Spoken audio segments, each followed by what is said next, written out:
You ever been in a moment where the air just stops, like the whole world holds its breath, waiting for what's going to happen next? That's what it felt like when Karen Mitchell's hand cracked across little Jamal's face on that Delta Skies flight from Atlanta to Seattle. A kid, barely 9, his eyes wide with shock, cheeks stinging red, while first class sat frozen, champagne flutes hovering mid-sip. I'm Marcus Tate, Jamal's dad, and let me tell you, that slap wasn't just about my son, it was the spark that lit a fire nobody saw coming. We boarded that flight like any other family, me and my kids, Jamal and 13-year-old Aisha, dressed sharp, first-class tickets in hand.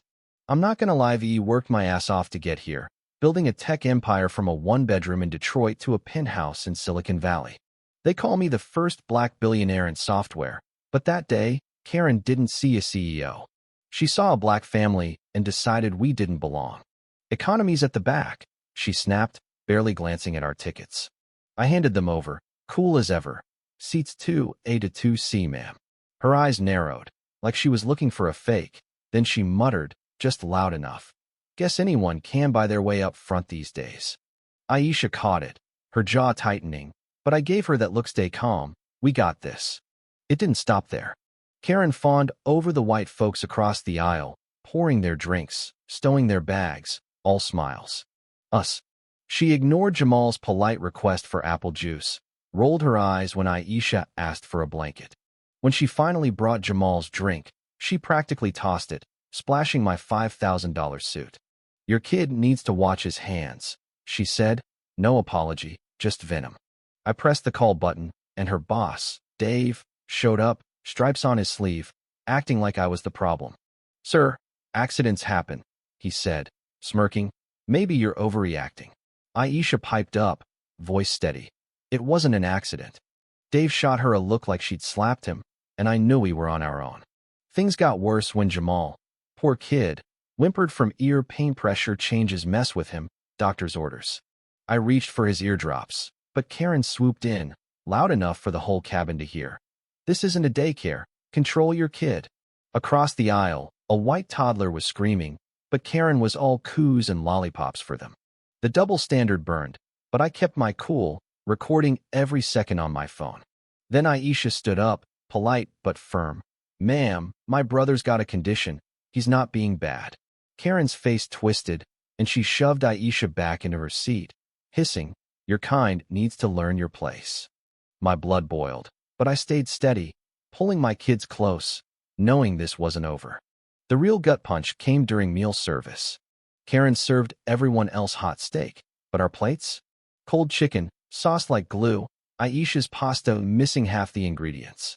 Jamal, still hopeful, pointed at the dessert cart. Excuse me, I think I missed my cake.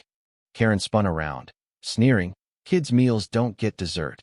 A white kid nearby was munching cake, no question.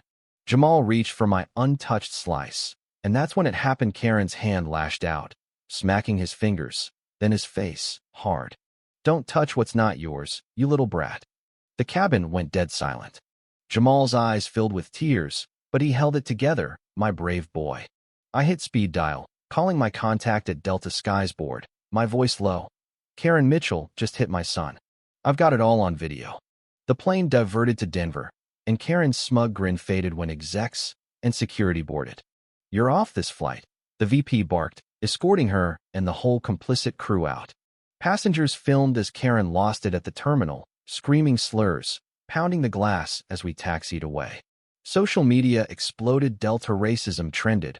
Millions saw the truth. But by morning, a slick campaign flipped the script.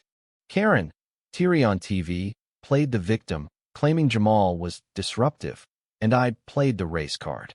A hashtag, Stand With Karen, surged, funded by my rival, the Pierce family, who've hated my rise for years.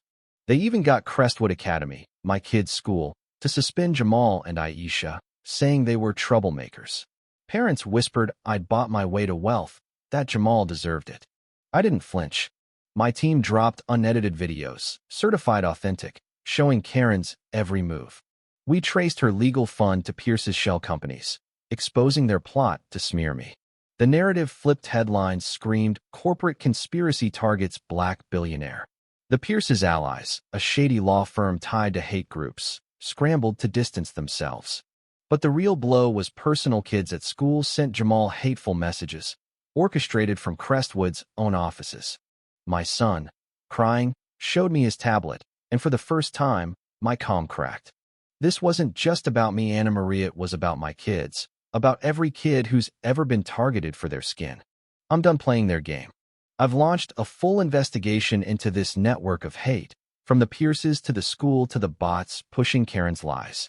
This isn't just one woman's bigotry, it's a system protecting its own, and I'm coming for it. Have you ever seen justice move this fast, only to uncover something uglier beneath? What would you do if your kid was targeted like this? Drop a comment.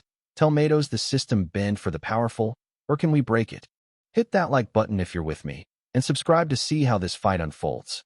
The real war's just starting.